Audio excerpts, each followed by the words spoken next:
It was perfect.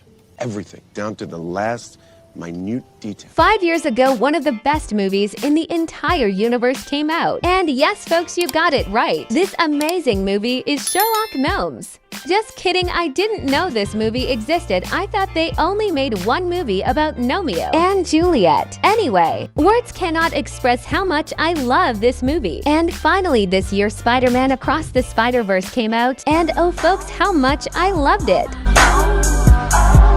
I loved the entire movie, especially the plot. Yes, the best plot in the history of comic book movies.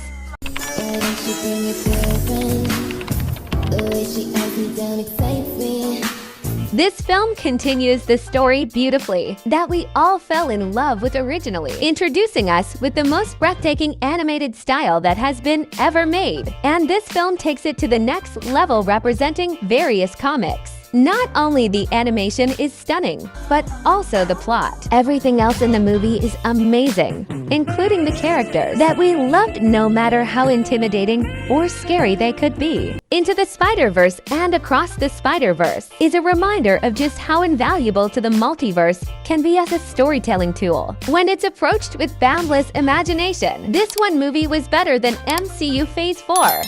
Personally, this is my opinion. It's just so nice to have something so simple to the use of comics as a visual art style without removing the important elements of the film story that so many other superhero films have actually done. The Spider-Verse really shows how much you can do with the multiverse. Honestly, it was so much better than Doctor Strange. In the Multiverse of Madness, that multiverse didn't show any madness at all. Sorry, with the concept of the multiverse. How these movies actually prove the concept of the multiverse is really great. If only the MCU did something like that. Instead of those poor quality writing amongst other things, we don't talk about this. We don't talk about Bruno, no, no, no.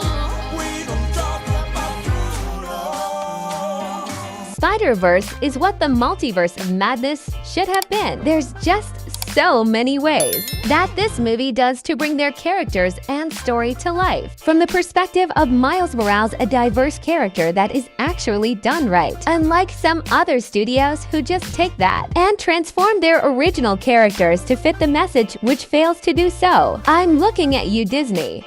Bombastic side-eye.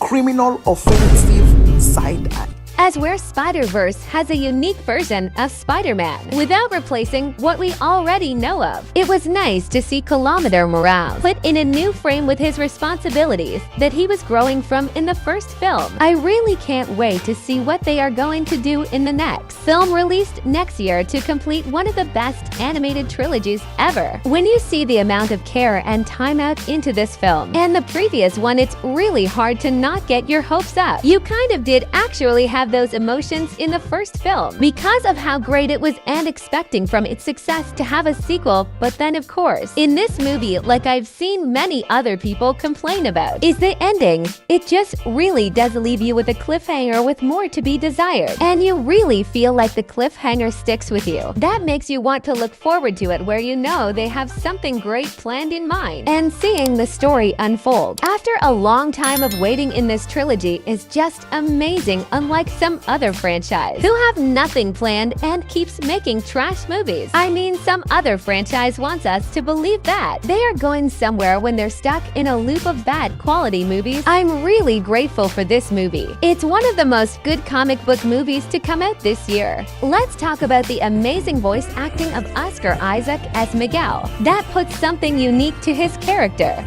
Spider-Man characters we haven't seen before, proving that you can have more than one way to introduce new characters without ruining the core of the story or individuals that so many have done in the past few films. In my opinion, Spider-Verse is truly a perfect sequel that leaves more to be desired in the best possible way. That's all, folks. Don't forget to like if you enjoyed the video and subscribe. Thanks for watching.